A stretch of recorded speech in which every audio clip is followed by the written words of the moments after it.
নমস্কার বন্ধুরা, আবার একটা নতুন রেসিপিতে আপনাদের স্বাগত। আজকে আপনাদের বানিয়ে দেখাবো পটেটো স্যান্ডউইচ। এই স্যান্ডউইচ বানাতে লাগবে পেঁয়াজ কুচি, গাজর কুচি, টমেটো কুচি, এগুলো সব একে একে করে কুচিয়ে নিলাম। তারপর 4টে লঙ্কা কুচি আর 8টা বড় আলু কুকারে আমি সেদ্ধ করতে দিয়েছিলাম। আলুগুলো এতক্ষণ সেদ্ধ হয়ে গেছে, খুব ভালো করে খোসাটা ছাড়িয়ে নিলাম। আপনারা ম্যাশারের দিয়ে ম্যাশ করে নিতে পারেন। আমি এখানে গ্রেটার দিয়ে আলুটাকে গ্রেট করে নিচ্ছি সুন্দর করে। তারপর গ্যাস ওভেনটা জ্বালিয়ে ফ্রাই প্যানে সামান্য পরিমাণ তেল দিয়ে কড়াতে পরিমাণ মতো তেল, সর্ষে ফোড়ন এবং কাঁচা লঙ্কা ফোড়ন দিয়ে খুব ভালো করে নেড়ে চেড়ে নিতে হবে। সর্ষেটা দেওয়ার সময় ঢাকা দিয়ে রাখতে হবে, না হলে গায়ে ছিটে পেয়ে যাবে।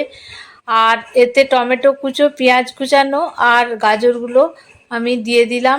তারপর নেড়ে চেড়ে নিচ্ছি।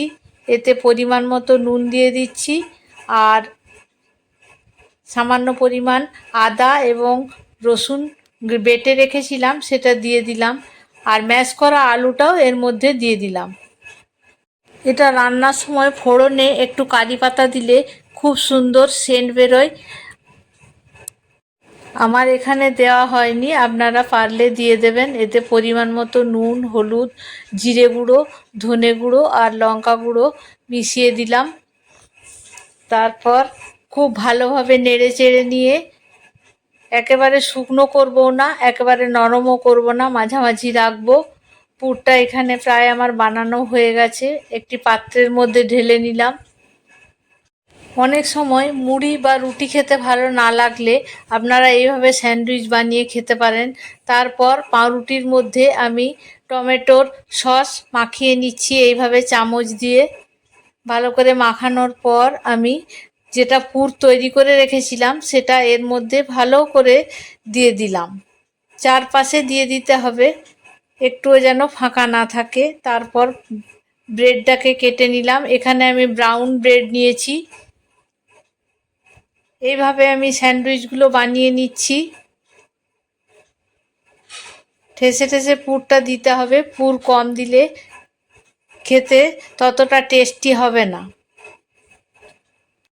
এখানে পাউরুটিগুলোর মধ্যে পুর ভরা হয়ে গেছে। তারপর ফ্রাই প্যানের মধ্যে 1 চামচ বাটার আমি ব্রাশ করে নিচ্ছি। একে একে স্যান্ডউইচগুলো এর মধ্যে দিয়ে দেব। 2 পিঠ খুব ভালোভাবে সেঁকে নিতে হবে, মুচমুচে করে আর ব্রাউন কালারের করে এভাবে আমি সেঁকে নিচ্ছি। স্যান্ডউইচ ভাজা প্রায় কমপ্লিট হয়ে গেছে, একটা পাত্রের মধ্যে তুলে নিলাম। এইভাবে আপনারা বাড়িতে স্যান্ডউইচ বানিয়ে দেখুন, খেতে খুব টেস্ট হয়। স্যান্ডউইচ অনেক রকমই বানানো যায়, এগ স্যান্ডউইচ, চিকেন স্যান্ডউইচ, আমি আপনাদেরকে পটেটো স্যান্ডউইচ বানিয়ে দেখালাম। এই পাউরুটি দিয়ে নানান রেসিপি বানানো যায়, বিস্কিট এবং মিষ্টিও বানানো যায়। আশা করি ভিডিওটা আপনাদের ভালো লাগলো। দেখা হচ্ছে পরের ভিডিওতে।